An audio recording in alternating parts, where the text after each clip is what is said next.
औज़ुबिल्लाहिमिनश्शैतानिर्रजीम बिस्मिल्लाहिर्रहमानिर्रहीम। आज हम जो टॉपिक पढ़ रहे हैं उसका उन्वान है मसल्स।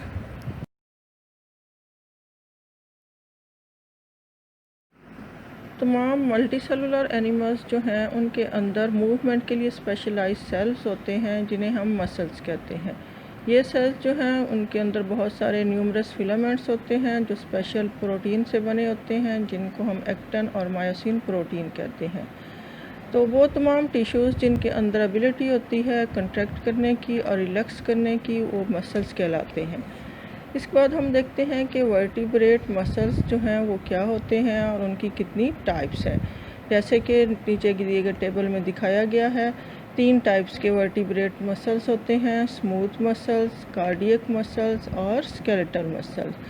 तो सबसे पहले हम देखते हैं कि इनकी अपीयरेंस कैसी होती है। तो स्मूथ मसल्स जो हैं वो अनस्ट्रिप्ड होते हैं और कार्डियक मसल जो हैं वो इरेगुलरली स्ट्रिप्ड होते हैं, और जो स्केलेटल मसल होते हैं उनके अंदर रेगुलर स्ट्रिप्स मौजूद होती हैं। फिर हम उनके सेल्स की शेप देखते हैं। तो स्मूथ मसल के जो सेल हैं वो स्पिंडल शेप्ड होते हैं, जबकि कार्डियक मसल के सेल जो हैं वो ब्रांच्ड होते हैं और इंटरकनेक्टेड होते हैं। जबकि स्केलेटल मसल के जो सेल हैं वो स्पिंडल शेप भी हो सकते हैं और सिलेंड्रिकल भी हो सकते हैं। फिर हम उनके अंदर न्यूक्लियस की तादाद देखते हैं। तो स्मूथ मसल के अंदर हर सेल में एक न्यूक्लियस होता है। इसी तरह कार्डियक मसल्स के भी हर सेल के अंदर एक न्यूक्लियस होता है, लेकिन जो स्केलेटल मसल हैं उसके हर सेल के अंदर बहुत सारे न्यूक्लियस मौजूद होते हैं। इसके बाद स्पीड ऑफ कंट्रैक्शन है। तो स्मूथ मसल की स्पीड ऑफ कंट्रैक्शन स्लो होती है, कार्डियक इंटरमीडिएट होती है, जबकि स्केलेटल मसल्स की स्लो भी हो सकती है और रैपिड भी। ये हालात के मुताबिक या सरकमस्टेंसेस पर डिपेंड करती है। फिर है कंट्रैक्शन जो है वो उसकी टाइप क्या है। तो स्मूथ मसल की जो है वो कंट्रैक्शन स्पॉन्टेनियस होती है, स्ट्रेच होती है और इनवॉलंटरी होती है, यानी आप खुद अपनी मर्ज़ी से उनकी मूवमेंट को कंट्रोल नहीं कर सकते। इसी तरह से कार्डियक मसल की जो कंट्रैक्शन है वो भी स्पॉन्टेनियस और इनवॉलंटरी होती है, आप उस पर कोई रोल प्ले नहीं करते। लेकिन जो स्केलेटल मसल हैं उनकी जो कंट्रैक्शन है या मूवमेंट है वो वॉलंटरी होती है, आप अपनी मर्ज़ी से अपने नर्वस सिस्टम की मदद से उसको कंट्रोल कर सकते हैं। उसके बाद स्ट्राइएशंस है। तो जो स्मूथ मसल हैं उनकी जब हम स्लाइड बनाकर देखते हैं तो उसके अंदर कोई लाइट और डार्क बैंड नज़र नहीं आते, और जो कार्डियक मसल हैं उसके अंदर भी लाइट और डार्क बैंड मौजूद होते हैं, और स्केलेटल मसल के अंदर भी लाइट और डार्क बैंड मौजूद होते हैं। उसके बाद है एवोल्यूशनरी अकरेंस। तो स्मूथ मसल जो हैं वो अर्ली फॉर्म ऑफ मसल्स हैं, और जो कार्डियक मसल हैं वो most modern type of muscles हैं, जबकि स्केलेटल मसल जो हैं वो भी मॉडर्न टाइप में शामिल हैं। फिर अक्रेंस यानी ये मसल कहाँ कहाँ मौजूद होते हैं। तो स्मूथ मसल जो हैं वो स्टमक में होते हैं, इंटेस्टाइन में होते हैं, ब्लड की वेसल्स में होते हैं, और एनिमल्स की सारी किंगडम में पाए जाते हैं। और हार्ट कार्डियक मसल जो हैं इनको हम हार्ट के मसल भी कहते हैं। तो ये भी बहुत सारे ऑर्गेनिज़म्स ख़ास तौर पर वर्टिब्रेट्स के अंदर पाया जाता है। उसके बाद स्केलेटल मसल्स जो हैं वो उसकी टाइप्स में बाइसेप्स और ट्राइसेप्स आते हैं, और ये भी बहुत सारे एनिमल्स में और ख़ास तौर पर मैमल्स में और बर्ड्स में मौजूद होते हैं। उसके बाद फंक्शन है। तो जो स्मूथ मसल्स हैं वो मूवमेंट ऑफ सब्सटेंसेस को कंट्रोल करते हैं हॉलो ऑर्गन्स के ज़रिए। कार्डियक मसल जो हैं वो हार्ट के मसल हैं और ये ब्लड पंप करते हैं, और जो स्केलेटल मसल हैं ये मसल्स को स्केलेटन को मूव करने के काम आते हैं। और वॉलंटरी कंट्रोल क्या है कि स्मूथ मसल्स जो हैं उनका कोई वॉलंटरी कंट्रोल नहीं होता। इसी तरह कार्डियक मसल के ऊपर भी कोई वॉलंटरी कंट्रोल नहीं होता, लेकिन जो स्केलेटल मसल हैं वो वॉलंटरीली को कंट्रोल किए जा सकते हैं। उसके बाद डायग्राम में आपको इन मसल्स की तस्वीर दिखाई गई है।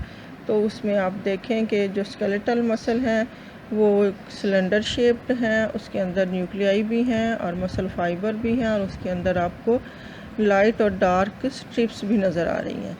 इसी तरह से जो आप कार्डियक मसल हैं बी में दिखाए गए हैं वो भी उनके अंदर भी आपको लाइट और डार्क स्ट्रिप्स नज़र आ रही हैं और न्यूक्लियस नज़र आ रहा है और वो आपस में ब्रांच की फॉर्म में जुड़े हुए हैं। और उसके बाद जो स्मूथ मसल्स हैं उसमें भी आपको न्यूक्लियस नज़र आ रहा है और वो स्पिंडल शेप है, यानी उनके दोनों एंड्स जो हैं वो नोकदार हैं, टेपरिंग हैं और दरमियान से वो थोड़े से ब्रॉड हैं और उनमें भी एक न्यूक्लियस एक सेल के अंदर मौजूद है। अब हम देखते हैं कि स्केलेटल मसल का स्ट्रक्चर क्या है। स्केलेटल मसल जो है वो बहुत सारी बारीक बारीक फाइबर से मिलकर बना होता है, जो कि स्केलेटल मसल फाइबर्स कहलाती हैं। हर मसल के अंदर ये फाइबर्स जो हैं वो एक बंडल की फॉर्म में मौजूद होता है, जिसे मसल बंडल कहते हैं और ये बहुत सारे मसल फाइबर से मिलकर बना होता है, जिन्हें हम मसल्स के सेल्स भी कह सकते हैं। हर मसल फाइबर जो है वो उसका स्ट्रक्चर जो है वो क्या है कि वो एक सिलेंड्रिकल सेल होता है, जिसमें मल्टीपल ओवल न्यूक्लियाई होते हैं और उनके नीचे वो जो मसल के सेल हैं वो एक मेम्ब्रेन के अंदर मौजूद होते हैं, जिसे सार्कोलीमा कहते हैं। मसल फाइबर की जो मेम्ब्रेन है उसको हम सार्कोलीमा कहते हैं। इसी तरह मसल सेल का जो साइटोप्लाज्म है उसको हम सार्कोप्लाज्म कहते हैं और उसके अंदर जो एंडोप्लाज्मिक रेटिकुलम होता है उसको हम सार्कोप्लाज्मिक रेटिकुलम कहते हैं।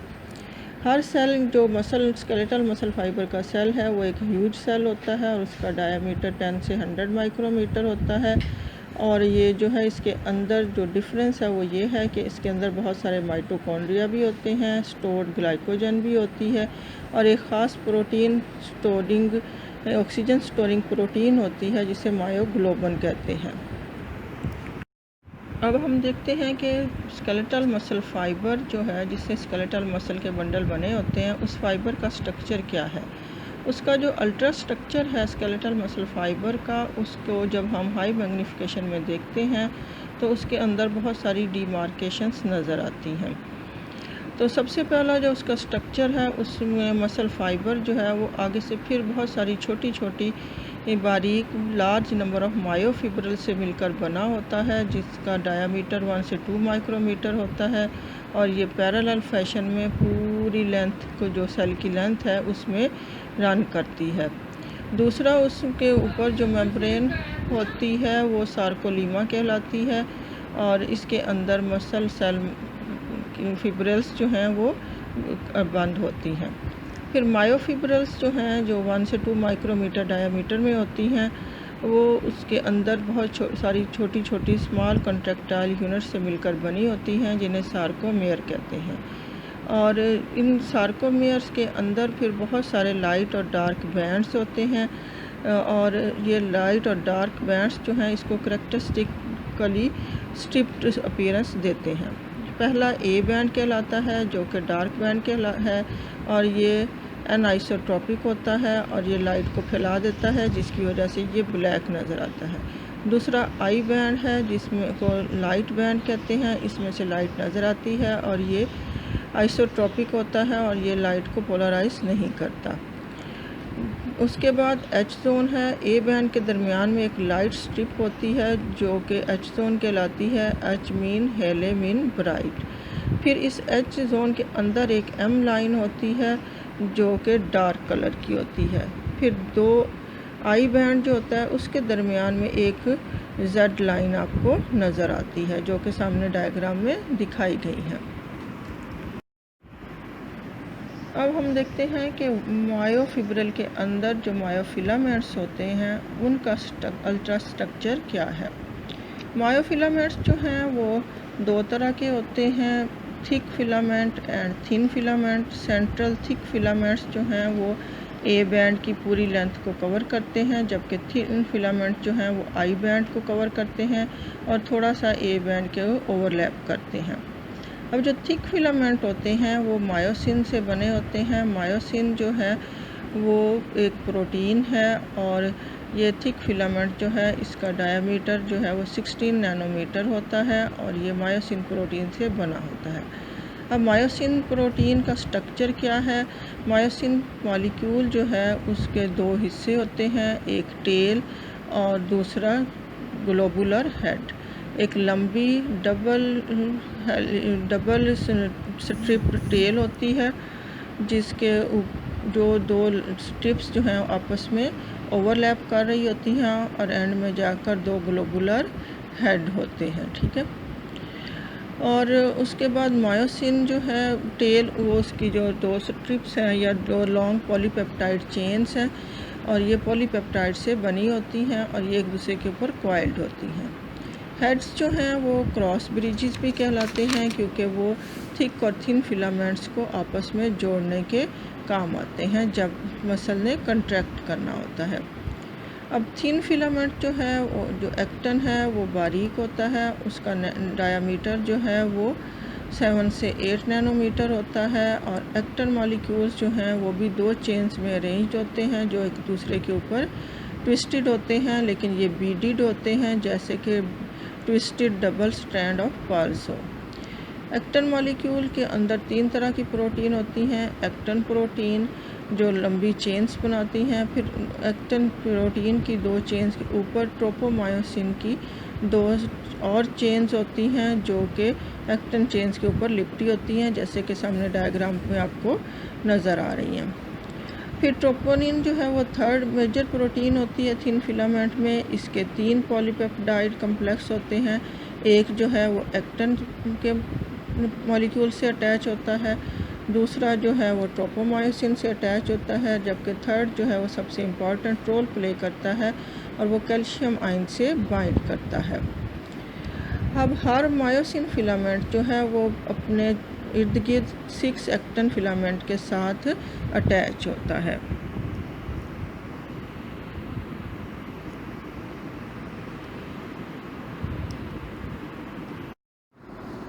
अब देखते हैं कि मसल कंट्रैक्शन का मैकेनिज़्म कैसे होता है। इसको हम स्लाइडिंग फिलामेंट मॉडल कहते हैं और ये भी एक बहुत इम्पॉर्टेंट शॉर्ट क्वेश्चन है जो अक्सर पेपर्स में रिपीट होता है। तो एच हक्सले और एफ हक्सले 2 साइंटिस्ट थे जिन्होंने 1954 में मसल कंट्रैक्शन के इवेंट को एक्सप्लेन किया और इसको उन्होंने स्लाइडिंग फिलामेंट मॉडल का नाम दिया। इसको स्लाइडिंग फिलामेंट मॉडल इसलिए कहा जाता है कि तमाम थिन फिलामेंट जो हैं वो स्लाइड करते हैं और थिक फिलामेंट के ऊपर, जिसकी वजह से उनका साइज़ जो है वो छोटा हो जाता है और वो कंट्रैक्ट हो जाते हैं और जब वो उन्होंने रिलैक्स होना होता है तो उनका साइज़ बड़ा हो जाता है। इस तरह कंट्रैक्शन और रिलैक्सेशन के ज़रिए मसल जो है वो मूवमेंट का काम करते हैं। तो हर सार्कोमेयर में जो चेंजेस पैदा होती हैं उसमें सबसे पहले क्या होता है कि जी लाइन जो है वो एक दूसरे के करीब आ जाती है, आई बैंड शॉर्ट हो जाता है और एच जोन डिसअपीयर हो जाता है। सामने डायग्राम में आपको हमने दिखाया है कि रिलैक्स्ड मसल में जो है आई बैंड और ए बैंड और जो है वो एक दूसरे से दूर दूर हैं, जबकि कंट्रैक्टेड मसल की फॉर्म में वो दोनों एक दूसरे के करीब आ गए हैं। सार्कोमेयर का साइज़ जो है वो इस फॉर्म में छोटा हो जाता है। इस प्रोसेस में क्या होता है कि cross bridges of thick filament जो हैं वो बाइंडिंग साइड्स पर आकर अटैच हो जाते हैं एक्टन फिलामेंट में। क्रॉस ब्रिजेस जो हैं वो कंट्रैक्ट करते हैं एक्टन फिलामेंट्स को एक दूसरे की तरफ और सार्कोमेयर के सेंटर में आकर वो आपस में मिल जाते हैं और उस तरह से कंट्रैक्शन होती है और सार्कोमेयर का साइज़ छोटा हो जाता है। उसके बाद हम देखते हैं कि क्रॉस ब्रिजेस जो हैं वो कैसे कंट्रोल किए जाते हैं। तो सबसे पहले जो है वो ब्रिजेस कैसे कंट्रोल होते हैं उसके लिए हम देखते हैं कि कौन कौन से स्टेप्स हैं। सबसे पहले हम देखते हैं कि जब मसल जो है वो रेस्ट कर रहा है तो उस वक्त क्या कंडीशन है मसल की। तो उस वक्त जब मसल रेस्ट कर रहा होता है तो उस वक्त ट्रोपोमायोसिन के जो मॉलिक्यूल्स हैं वो एक्टन चेन के ऊपर उस सरफेस को कवर कर लेते हैं या छुपा लेते हैं जहाँ पर मायोसिन ने आकर अटैच होना होता है। जब मसल ने कंट्रैक्ट करना होता है तो कैल्शियम आयन जो है वो ट्रोपोनिन के साथ आकर अटैच होता है। ये सबसे इम्पॉर्टेंट स्टेप है इसमें। जब कैल्शियम आयन जो है वो ट्रोपोनिन से अटैच होता है तो वो थोड़ी सी अपनी जगह को चेंज करते हैं, जिसकी वजह से जो है ट्रोपोनिन जो है वो अपनी जगह से हट जाता है और वो ट्रोपोमायोसिन की वो जगह जहाँ पर मायोसिन हेड ने आकर अटैच होना होता है वो एक्सपोज हो जाती है और क्रॉस ब्रिज बन जाते हैं। जब मायोसिन हेड जो है वो एक्टिन फिलामेंट के साथ अटैच हो जाता है तो ATP हाइड्रोलाइज हो जाती है, यानी कि वो ब्रेक डाउन होती है और ब्रिज जो है वो अपना साइकिल शुरू कर देता है। ये ATP जो है वो बहुत ज़्यादा मिकदार में चाहिए होती है और ये प्रोवाइड की जाती है वो माइटोकॉन्ड्रिया जो हर मसल सेल में मौजूद होते हैं। उसके बाद एक इम्पॉर्टेंट जो डेफिनेशन है या शॉर्ट क्वेश्चन है वो ये है कि what is rigor mortis. ATP जो है वो मायोसिन ब्रिजेस और एक्टिन के दरमियान लिंक को बरकरार रखने के लिए और ब्रेक करने के लिए ज़रूरी होती है।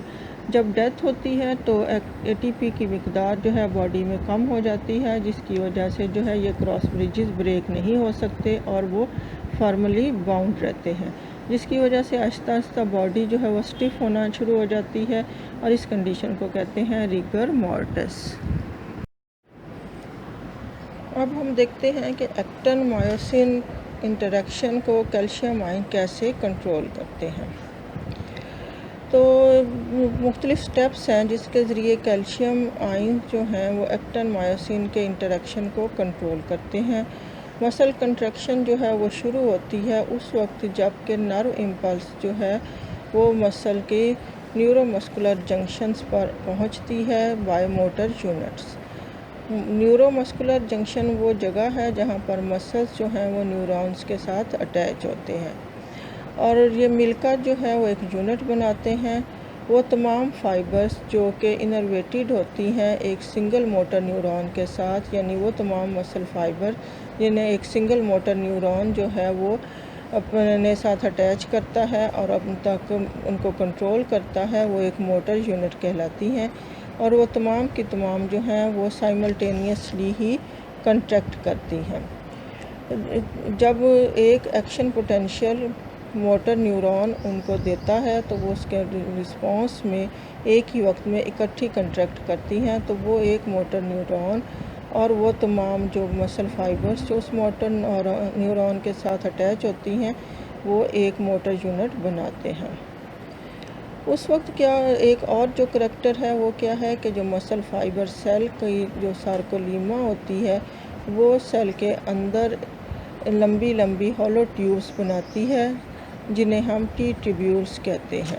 ये टी ट्यूब्यूल्स जो हैं असल में ट्रांसवर्स ट्यूब्यूल्स हैं जो इनका ल्यूमन या अंदर वाला हिस्सा जो है वो खाली होता है और वो एक्स्ट्रा सेलुलर फ्लूइड्स के साथ अटैच होता है, यानी इन ट्यूब्यूल्स के ज़रिए मसल की जो मेम्ब्रेन है वो दूसरे मसल्स की फाइबर्स के साथ और एक्स्ट्रा सेलुलर सिस्टम के साथ अटैच होती है और इन टी ट्यूब्यूल्स के ज़रिए मुख्तलिफ़ जो केमिकल्स हैं वो मसल्स के अंदर और मसल से बाहर जा सकते हैं। टी ट्यूब्यूल्स जो हैं वो थाउजेंड्स की तादाद में होती हैं और इनको मिलकर जो है वो एक सिस्टम बनाती हैं जिसे हम टी सिस्टम कहते हैं। ये जो टी सिस्टम है ये एक्सटेंड करता है और इंसर्कल करता है मायोफिब्रल, यानी ये जो टी सिस्टम है या टी ट्यूब्यूल्स हैं ये मायोफिब्रल को हर जी लाइन पर जाकर इंसर्कल करता है, गोल दायरे की फॉर्म में मायोफिब्रल को घेर लेता है और हर जी लाइन के लेवल पर या जहाँ पर ए और आई जंक्शन आपस में मिलते हैं वहाँ पर एक टी ट्यूब्यूल मौजूद होती है। उसके बाद टी ट्यूब्यूल जो हैं वो एक लिंक बनाती हैं सार्कोप्लाज्मिक रेटिकुलम के साथ, यानी टी ट्यूब्यूल्स जो हैं वो मुख्तलिफ पोर्शंस पर मुख्तलिफ जगहों पर सार्कोप्लाज्मिक रेटिकुलम के साथ अटैच हो जाती हैं और एक जंक्शन बनाती हैं जिसे ट्रायड्स कहते हैं और ये जंक्शन या ट्रायड्स पूरी जो मायोफिब्रिल होती है उसकी लेंथ पर मुख्तलिफ जगहों पर रेगुलर इंटरवल पर मौजूद होते हैं। जब नर्व इम्पल्स जो कि टी ट्यूब्यूल के ज़रिए आती है मोटर न्यूरॉन टी ट्यूब्यूल को पहुंचाता है और वहां से वो आगे सार्कोप्लाज्मिक रेटिकुलम में शिफ्ट कर दी जाती है। जब सार्कोप्लाज्मिक रेटिकुलम जो है वो क्या होता है, हम ये देखते हैं कि सार्कोप्लाज्मिक रेटिकुलम क्या होता है। सार्कोप्लाज्मिक रेटिकुलम जो है वो अभी एक सार्कोट्यूब्यूल्स का कंटिन्यूस सिस्टम है जो कि पूरे के पूरे सार्कोप्लाज्म में मौजूद होता है अराउंड ईच मायोफिब्रल, हर मायोफिब्रल के चारों तरफ ये लिपटा होता है। जैसा कि डायग्राम में दिखाया हुआ है।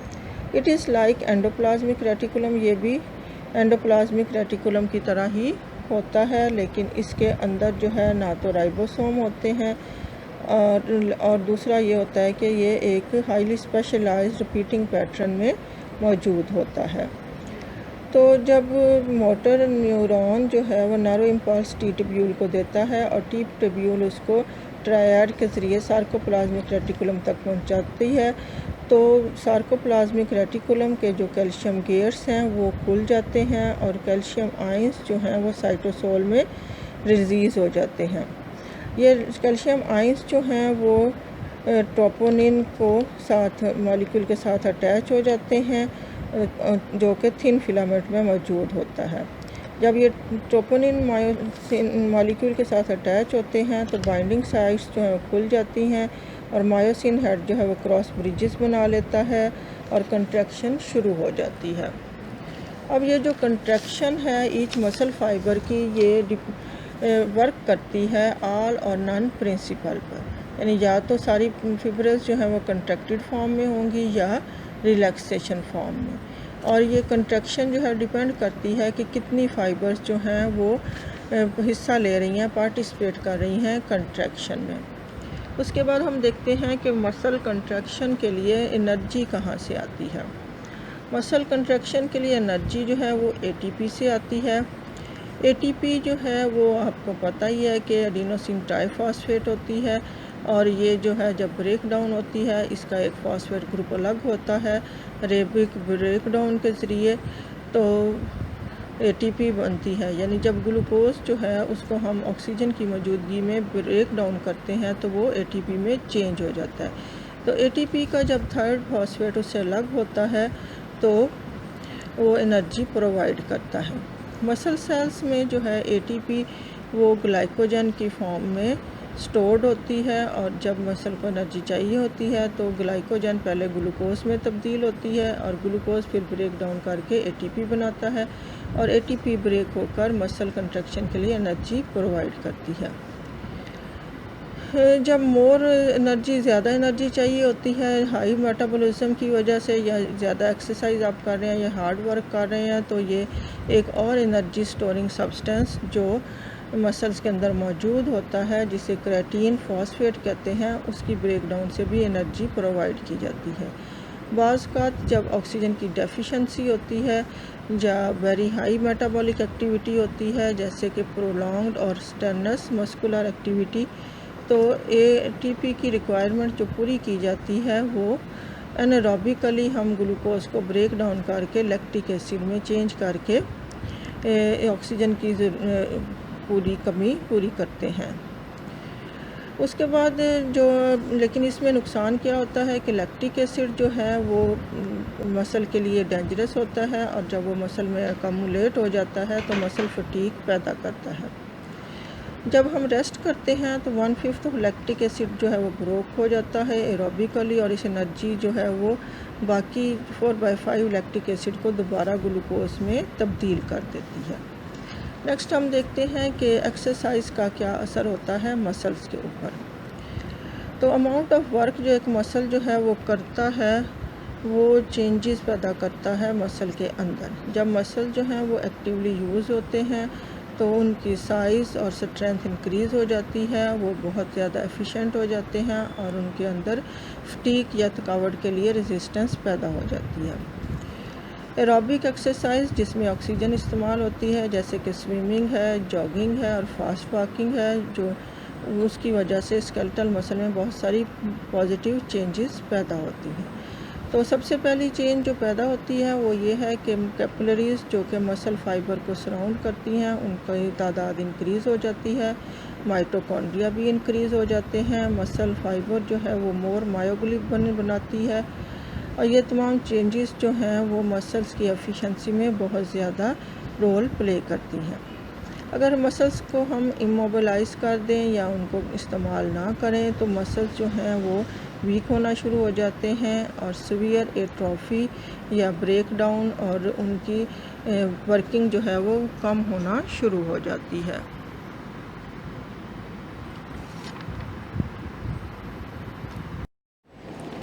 अब हम देखते हैं कि मसल्स के डिसऑर्डर या प्रॉब्लम्स क्या होते हैं। तो मसल्स के अंदर बहुत सारी बीमारियां पैदा होती हैं या बहुत सारे प्रॉब्लम्स भी पैदा हो सकते हैं। तो सबसे पहला प्रॉब्लम जो पैदा होता है वो है मसल फटीग। मसल फटीग जो है वो स्टेट है फिजियोलॉजिकली इनएबिलिटी टू कंट्रैक्ट। इसमें मसल्स जो हैं उनके अंदर एटीपी की कमी हो जाती है, डेफिसिट ऑफ एटीपी हो जाता है, जिसकी वजह से वो कंट्रैक्ट नहीं हो सकते। जब नो एटीपी अवेलेबल होती है तो कंट्रैक्चर्स और state of continuous contraction result करती हैं, जिसकी वजह से क्योंकि क्रॉस ब्रिजेस जो हैं उनको एनर्जी नहीं मिलती और वो ब्रेक नहीं होते। Excess accumulation of lactic acid और आयनिक इम्बैलेंस जो है वो भी मसल फटीग पैदा करते हैं।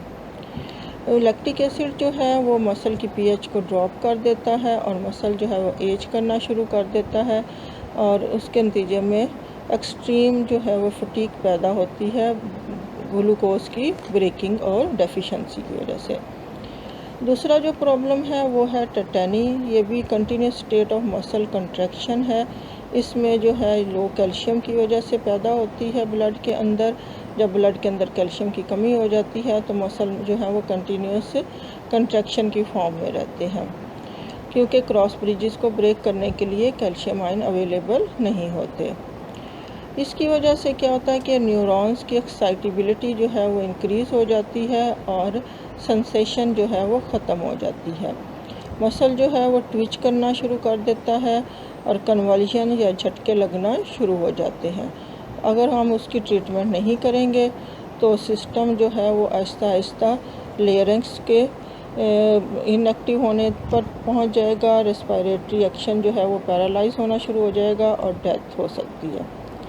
तीसरा जो प्रॉब्लम है मसल्स का वो है टेटनस। टेटनस जो है वो अक्यूट इन्फेक्शियस डिजीज़ है और जो एक बैक्टीरिया की वजह से होती है, जो कि एनारोबिक बैक्टीरिया है और उसका नाम है क्लोस्ट्रीडियम टेटेनी। ये जो बैक्टीरिया है ये persistent painful spasm of some skeletal muscle पैदा करता है। स्पेसम का मतलब इनएक्टिविटी या खिंचाव या स्टिफनेस।